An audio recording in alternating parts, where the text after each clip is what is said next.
Hey everyone, this is What Your Pastor didn't tell you. Today I'm talking about Genesis 1 to 11 and how many scholars think that it should be considered separate from chapters 12 to 50 of the book of Genesis.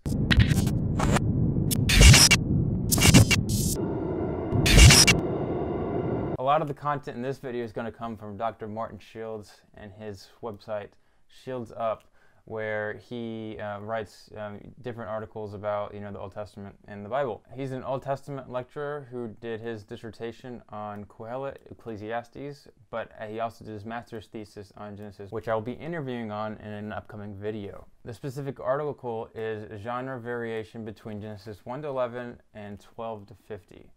Now here he starts. It is reasonably clear that the story of Abraham, Isaac, and Jacob found in Genesis 12 to 50 is presented as a historical narrative, regardless of one thinks about the actual historicity of the story. But what are we to make of Genesis 1 to 11?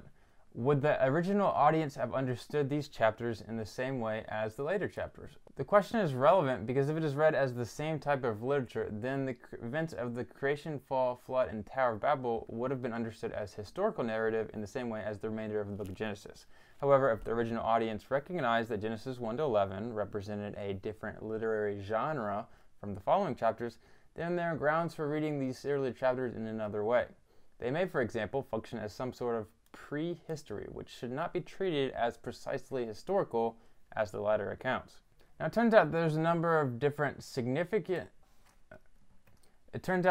number of significant differences between Genesis 1 to 11 and 12:50, or more precisely between Genesis 2:4, 11:26, and Genesis 11:27, 50 to 26. It's just a lot easier to say Genesis 1 to 11 and 12 to 50, although there's that genealogy right after the Tower of Babel story. Genesis is divided into sections headed by clauses introduced by the words Ela Toledoth. These are the generations of.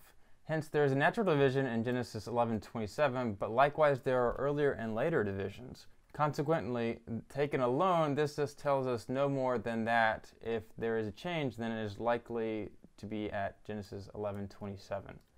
So he's basically telling you why there's a break, and we choose this one right here. Now, the first reason he gives that we should break these sections up is because Genesis 1 to 11 is dominated by ideological stories mixed with genealogies. So essentially, this word means that it is the origination of a specific item or theme or act or whatever. So we have, and he also notes that some of the genealogies are ideological as well. So we have explanations for the origins of legless snakes, pain in childbirth, arduous toil to produce food, different languages, music, city, and so forth. By way of contrast, there's virtually none of this after Genesis 12. The second thing that he mentions is there's a significant difference in pace between Genesis 2:11 and 12:50. The latter chapters cover only 4 generations, perhaps only a couple of centuries. By way of contrast, the first 11 cover well over 1,000 years and many generations. Next, the events of Genesis 1 to 11 have a cosmic scale: creation, uncreation through the flood, scattering of nations, and languages. The subsequent events are the story of a single family which become a small nation. It's also worth noting that different genres can be signaled by quite subtle variations within the texts. The points noted above could easily be more than sufficient indicators to the original audience to change their understanding of the text. In English, for example, the presence of 4 words can completely change a reader's understanding of a narrative.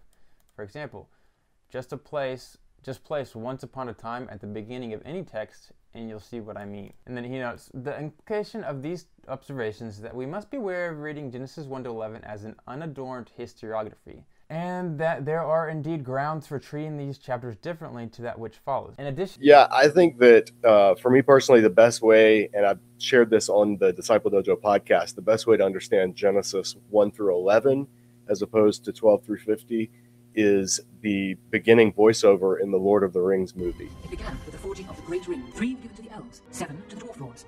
For within these rings was bound the strength and will to govern each race.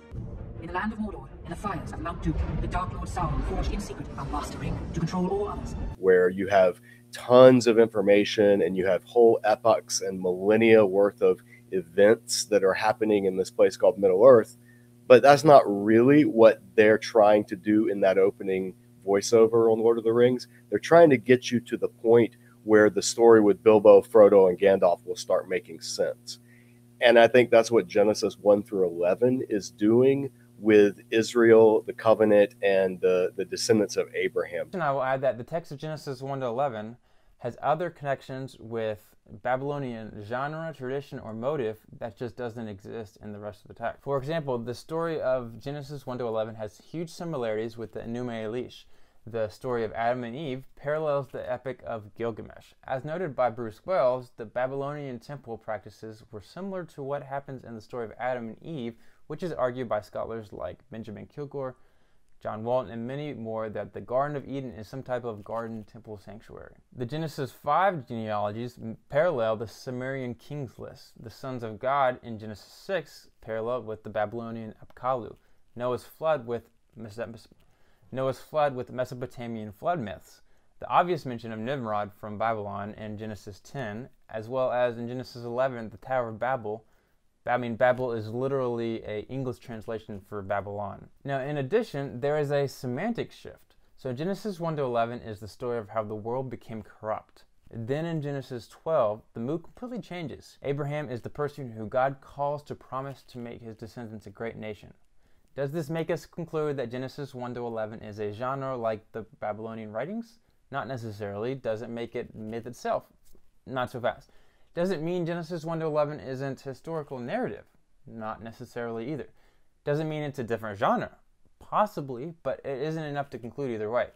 What it does tell us is why scholars often break up these sections. It could also tell us that Genesis 1 to 11 is written by a different author or edited by a different author. It could also tell us that Genesis 1 to 11 is edited or authored by a different writer. And that's it for today. Make sure to like and subscribe as we'll be going over similar topics. This is What Your Pastor Didn't Tell You.